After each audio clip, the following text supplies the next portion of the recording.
Okay, Assalamualaikum and good morning. Dengar tak? Dengar, madam. Korang je dengar, yang lain dengar tak ni? Dengar. Dengar, madam. Okay, so hari ni kita akan sambung teruslah dengan subtopik seterusnya dalam chapter 2 iaitu plasma membrane. Okay, ada yang tak pernah dengar plasma membrane? Ada ke? Tak ada. Tak ada. Awak dah belajar SPM dulu pun dah ada kan tajuk plasma membrane kan? So Ada, basically kita belajar semula plasma membrane, mungkin detail sikit je kalau detail pun. Okay, tapi basic dia masih sama lah pasal plasma membrane. Okay, so the structure of plasma membrane based on fluid mosaic model. So based on model yang dinamakan fluid mosaic model lah. Okay, so structure of plasma membrane dengan function dia yang kita akan belajar untuk hari ni. Okay, so tahu tak plasma membrane ni dekat mana? Kat kawasan mana?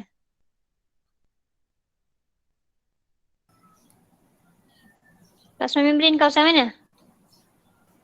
Luar sel. Luar sel lah kan. Bahagian luar sel lah yang cover the sel tu sendiri. Bahagian luar sekali. Okay.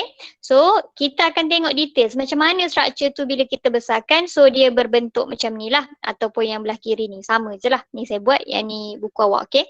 So ini adalah structure plasma membrane awak yang mainly terdiri daripada phospholipid bilayer. Okay. Dah pernah belajar pasal phospholipid? Nah kan, kat chapter 1 kita dah belajar pasal phospholipid. So phospholipid bawah tajuk apa? Molecules of life ada 5 bahagian kita belajar. Phospholipid bawah yang mana satu? Lipids. Nama phospholipid kan? So lipids. So kalau awak ingat lagi macam mana structure of phospholipids, macam mana structure phospholipid? Ingat tak? Ingat tak? Ingat. Lipid phospholipid dibuat daripada apa?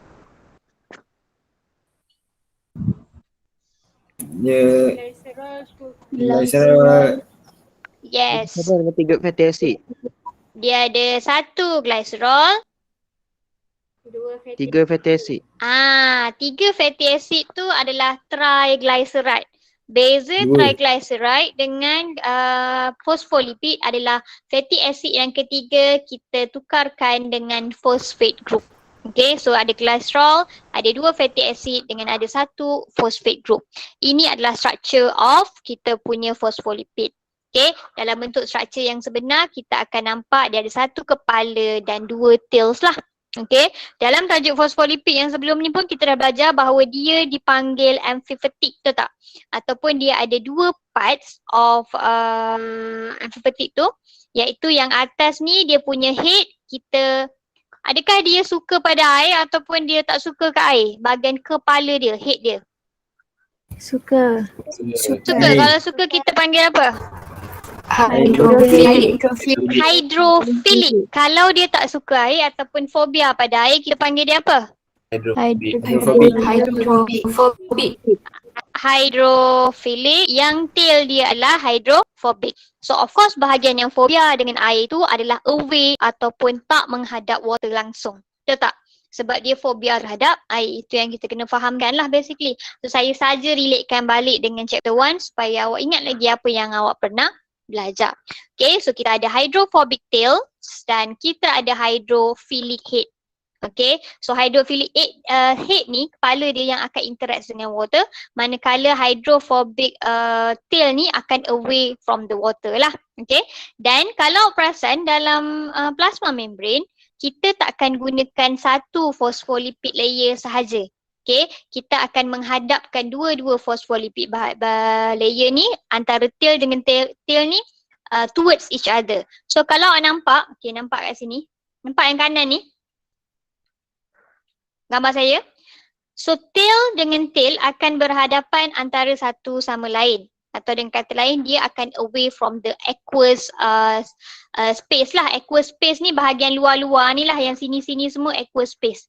So sebabkan tail ni hydrophobic, dia akan away from the aqueous solution ataupun aqueous space. Faham setakat tu? Faham? Faham And dia akan tersusun dalam bentuk bilayer. Apa maksud bi? Bi tu apa? Dua layer. So phospholipid ada bilayer, ada dua layer lah. So layer pertama ataupun yang ini layer atas, yang ini layer bawah. Okay, sama je. Tapi untuk plasma membrane, kita akan tengok banyak lagi benda lain yang ada dalam plasma membrane kita selain daripada the main structure ataupun the main components lah, iaitu phospholipid. Struktur-struktur lain kita akan tengok lepas ni. Okay. So the first component, kenapa kita panggil dia sebagai fluid, mosaic, model. Model ni model lah. Tapi dia ada dua nama. Nama pertama dia adalah fluid, nama kedua dia adalah mosaic. So of course setiap satu terms tu ada maksud dia sendiri. Okay. So kenapa kita panggil dia sebagai fluid? Fluid tu apa maksud dia? Cair. Cecair. So cecair biasanya cair lah kan. Jadi lagi senang bergerak lah. Dan apa beza fluid dengan mosaic ni, lebih kurang sama atau totally different awak rasa? Different. Mosaic. Mosaic macam kat rumah awak. Mosaic sangat keras, betul tak? Mosaic sangat lain dengan fluid, tak sama. So fluid adalah satu parts of the model dan mosaic ni satu lagi parts of the model. Kenapa kita panggil fluid? Okay, so dekat dalam plasma membrane ni sendiri ada phospholipids, iaitu the main components, dengan kita ada protein. So kita ada dua benda yang sangat banyak dalam ni.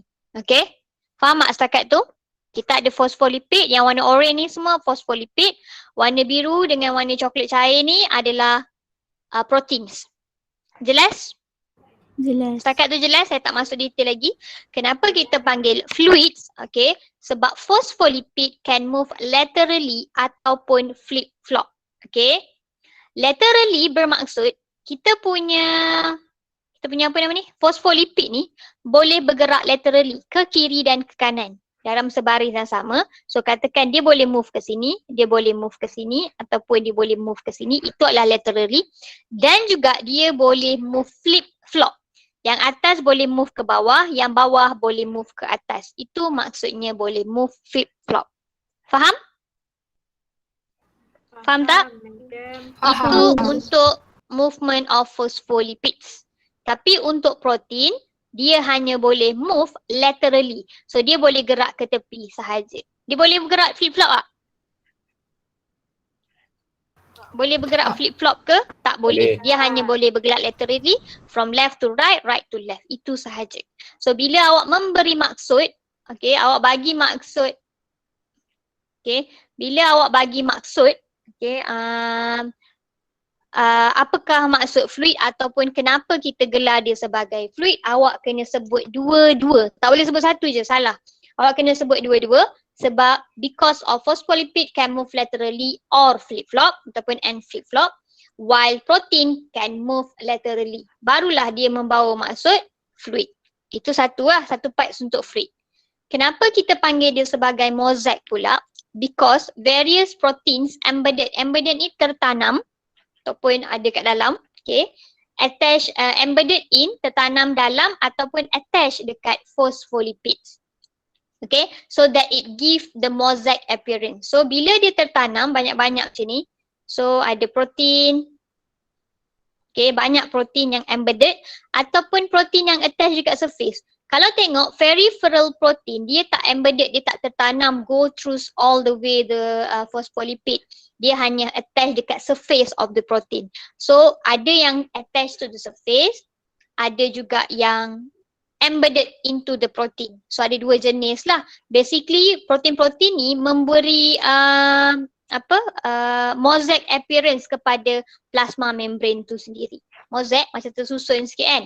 So dia memberi mosaic appearance kepada plasma membrane. Jelas tak? Jelas, madam. Faham tak? Ada yang tak faham boleh bagi tahu. Faham tak? Faham. Faham So kalau soalan tanya awak, why fluid mosaic model is called as fluid mosaic ataupun kenapa plasma membrane dipanggil sebagai fluid mosaic model. Awak wajib sebut dua-dua parts, kenapa fluid dan kenapa mosaic. Dan untuk fluid kena ingat ada dua reason kenapa kita panggil fluid. Tak boleh cakap satu je. Jelas cakap tu? Jelas.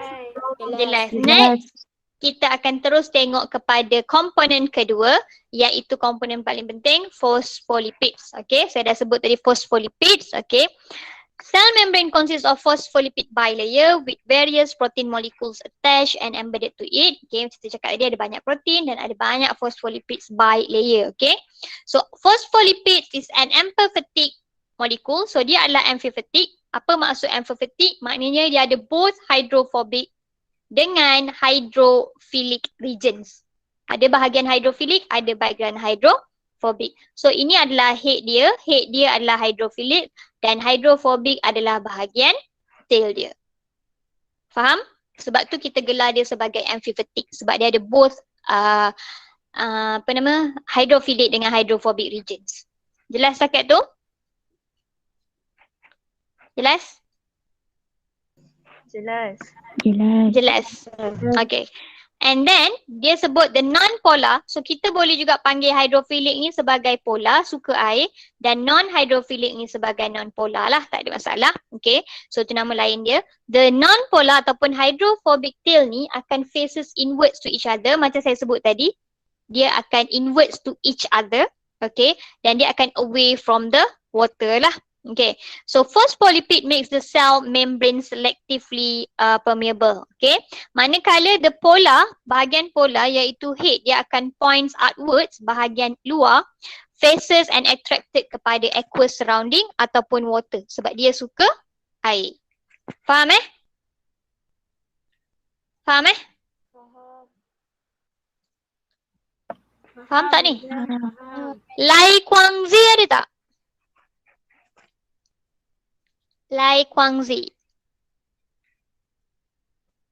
Ada? Ada. Ada? Oh, okay.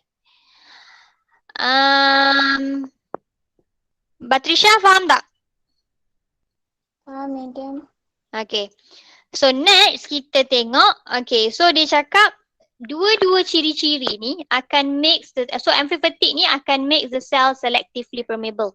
Selectively permeable maknanya dia tak permeable kepada semua. Dia selected components je ataupun selected materials je yang akan di-allow. Selected molecules je akan di-allow untuk permeable atau pass through the membrane. Itu maksud selectively permeable. Dia select certain benda. So dalam hal ni amphipathic phospholipids kita, okay, akan prevent hydrophilic molecule. Dia akan halang hydrophilic molecules daripada diffuse across the membrane, tapi dia akan allow the diffusion of hydrophobic molecules. Okay, jelas cakap tu? So hydrophilic contohnya adalah ionic dengan polar molecules lah. Dia takkan kasih ionic dengan polar molecules masuk, tapi dia akan kasih the hydrophobic molecule sahaja untuk pass through it. Jelas? Jelas tak? Jelas, madam. Faham tak semua ni?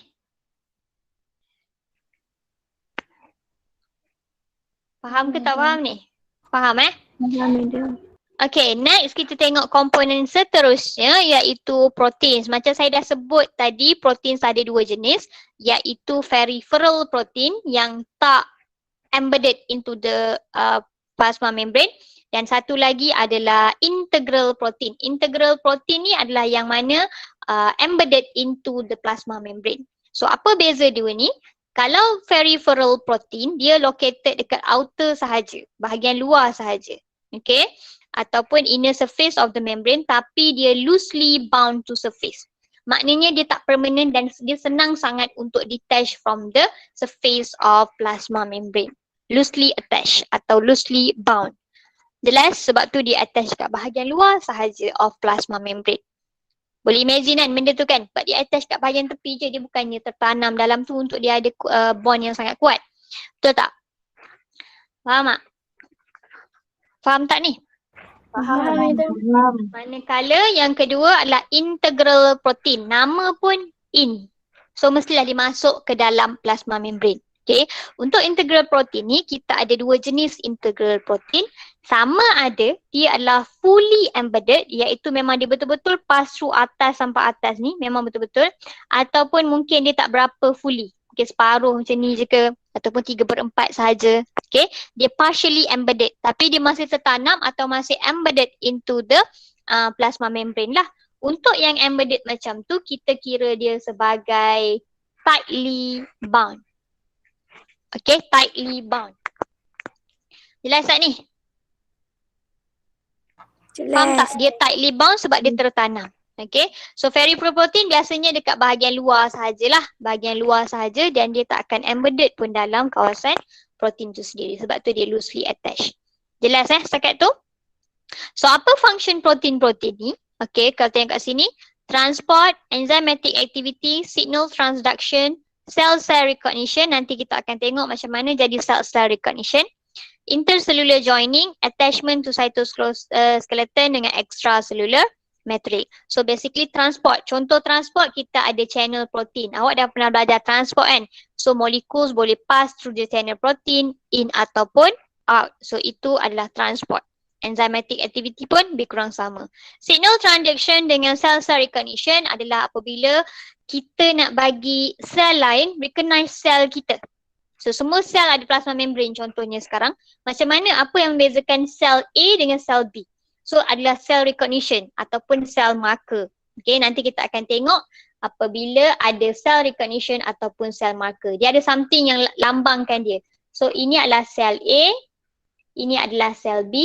So dia letak gambar bunga. So ini letak gambar kereta contohnya lah kan.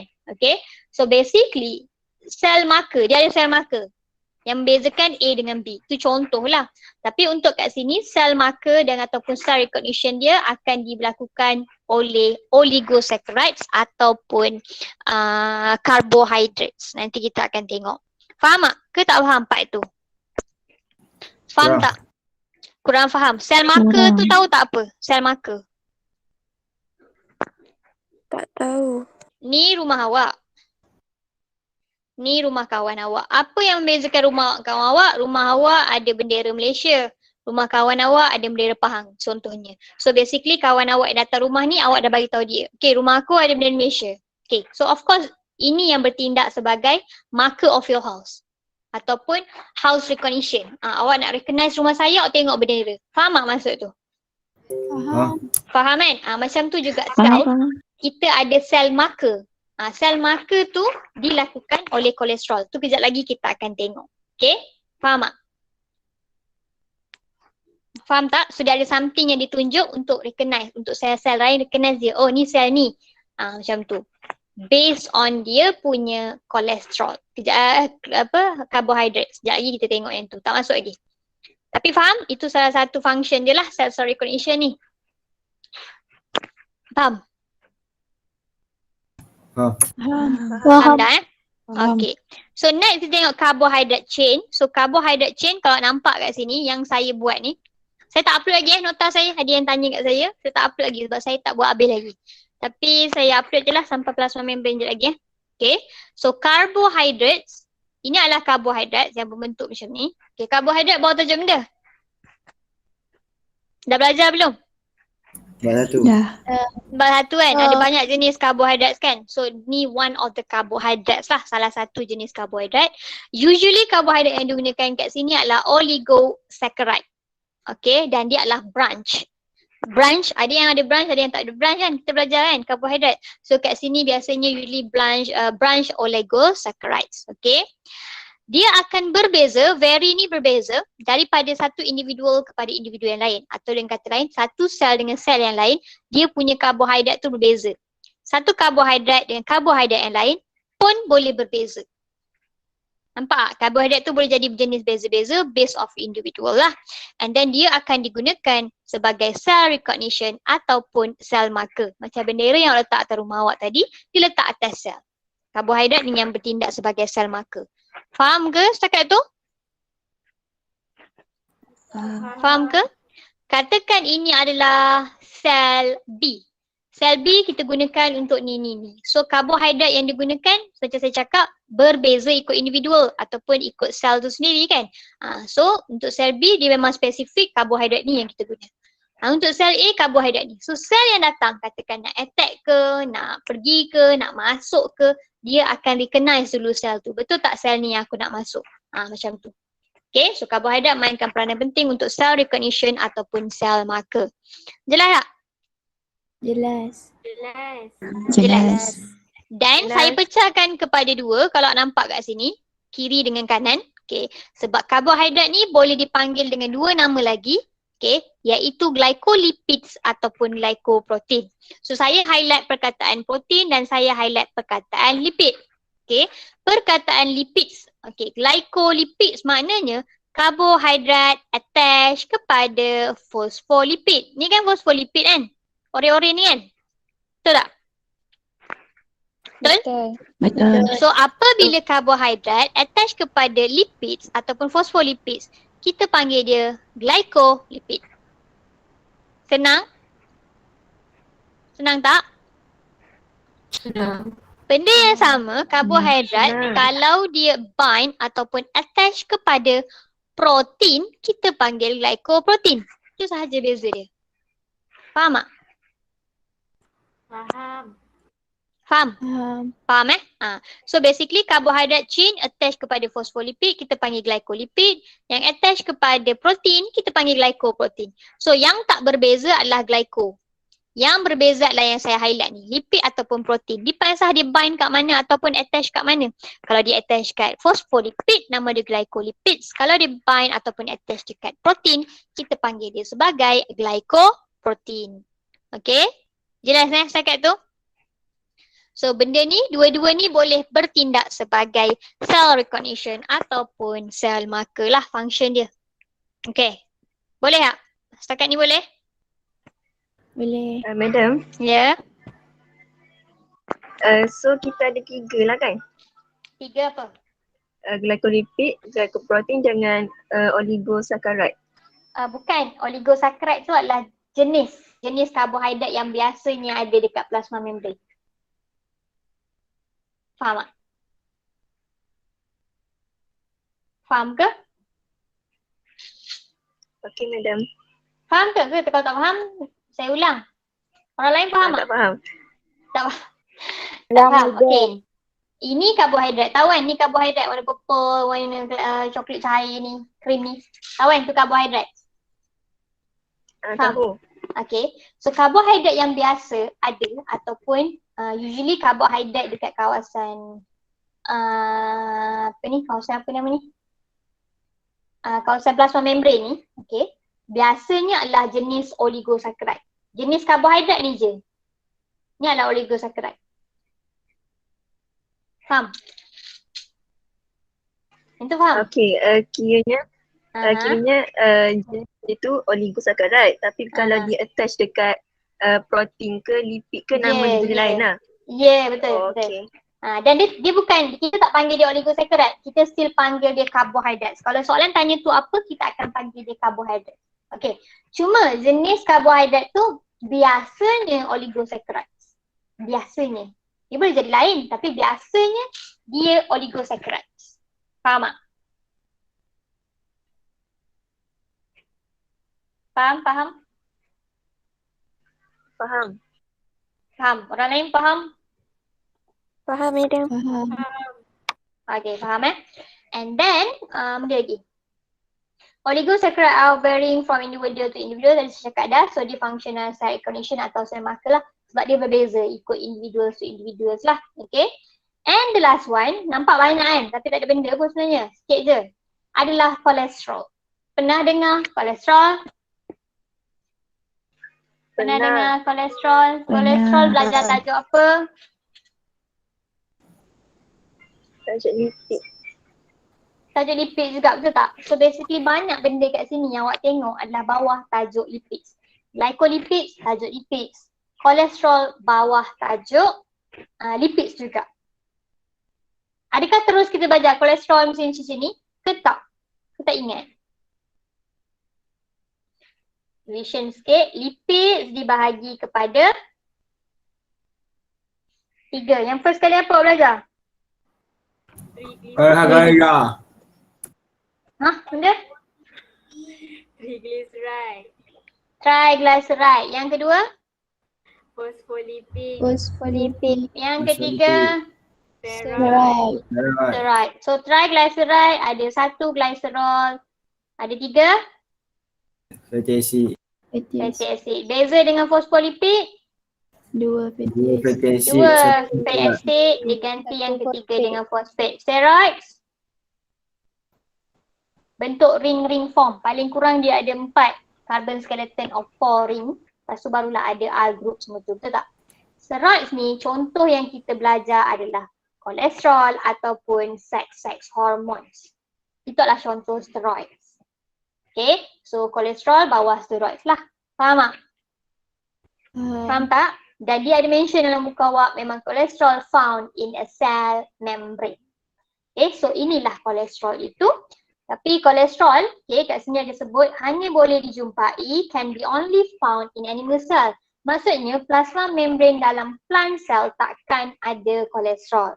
Okay, jelas? Jelas tak? Jelas. Okay, dan dia akan regulate fluidity of the membrane at different degree Celsius, maksudnya different temperature lah.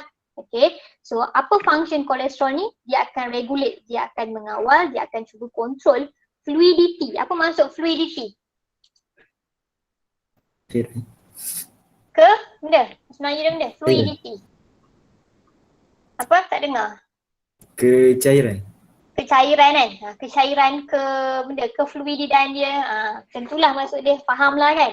Fluidity dia kena control. Okay? So macam mana kolesterol ni control the fluidity of the plasma membrane? Okay? So basically waktu high temperature, waktu suhu sangat tinggi, okay, apa yang berlaku adalah dia akan membuatkan atau it makes the membrane more rigid. Okay? Dia akan buatkan membrane tu more rigid. Rigid ni apa? Melayu rigid benda. Maksud rigid. Rigid ni lebih kukuh. Lebih tak boleh bengkok-bengkok, tak boleh ubah shape dia.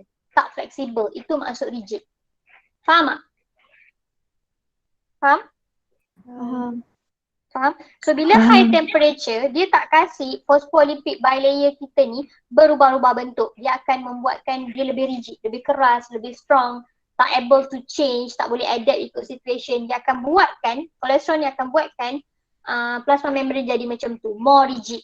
Okay, so it limits the movement of phospholipids lah. Dia akan limit pergerakan phospholipid ni. Kita tahu phospholipids ni boleh bergerak kan, kiri ke kanan, atas ke bawah. So dilimitkan benda tu. Okay, jelas? Jelas tak? Jelas. Manakala waktu low temperature ataupun temperature agak sejuk, low temperature lah. So dia akan maintain fluidity tu, dia akan kekalkan sahaja. Dia tak buat apa-apa, dia kekalkan sahaja fluidity by preventing tight packaging. Kalau tadi rigid tu dia berapat-rapat kan. So dia ni nak kena maintain fluidity tu, dia kena make sure benda tu sentiasa fluidity. So dia prevent tight packaging ataupun solidifying of phospholipid. Apa maksud solidifying? Maksud? Solid tu apa? Pecahan. Pepejal kan? Keras kan? So solidifying adalah memezalkan dia ataupun make something become solid. Itulah solidifying. So dia prevent benda tu daripada become solidifying of phospholipid. Tak nak keraskan dia, dia nak maintainkan fluidity dalam tu. Okay, sebab suhu sangat rendah. Okay. So basically awak tahulah bila suhu rendah dia ada tendensi untuk mengeras tu tak? Bila panas dia ada tendensi untuk lebih cair. So dia lawan sahaja benda yang patut berlaku. Supaya tak terlalu keras, tak terlalu cair.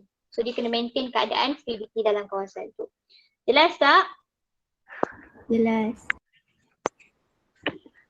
Yang lain jelas tak? Orang sama je jawab. Manakah yang lain? Jelas. Hazim ada Hazim? Hazim? Tidur ke? Syahrul ada Syahrul?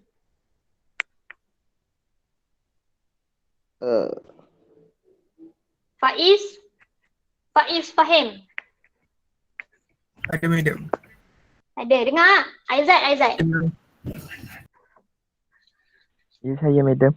Ada semua masih tak tidur Dan itu Ada, madam. sahaja untuk hari ini. Tu je untuk hari ni yang awak belajar. Plasma membrane. Saya tak akan masuk lagi animal tissue sebab ni quite long. Tengoklah dia punya briefing atau synopsis pun agak panjang. Okay, so basically kita akan go one by one dan kita tak akan nampak dia banyak. Kita akan cuba nak buat nampak macam sikit lah. Okay, saya akan cuba buat nampak sikit. So apa yang awak belajar hari ni hanyalah ini sahaja, satu page sahaja. Sikit. Okay, faham? Faham tak? Faham. Ada apa-apa soalan? Keyword hari ni apa madam? Keyword hari ni adalah dia nak bagi apa yang susah sikit nama nak eja. Keyword hari ni adalah cell marker. Okay, cell marker. Ada kelas ke pukul 12.30? Ada. Saya tulis cell marker. Ada? Kelas apa? Fizik. Fizik. Betul fizik. Fizik. 12.10. Sempat nak bagi quizzes. Sempat. Baik. Okay, sempat. Beres. Okay. Saya bagi sekarang juga. Saya bagi quizzes tapi okay. Awak boleh tekan link tu dekat message dekat Google ni. Dekat Google Meet ni, nampak? Nampak Ada? madam. Ada. Okay, lepas tu boleh terus left group lah, tak nak concern banyak data. Dua-dua on kan? Okay, boleh join. Bukan boleh join, wajib join. Okay, kalau dah 12.30 tak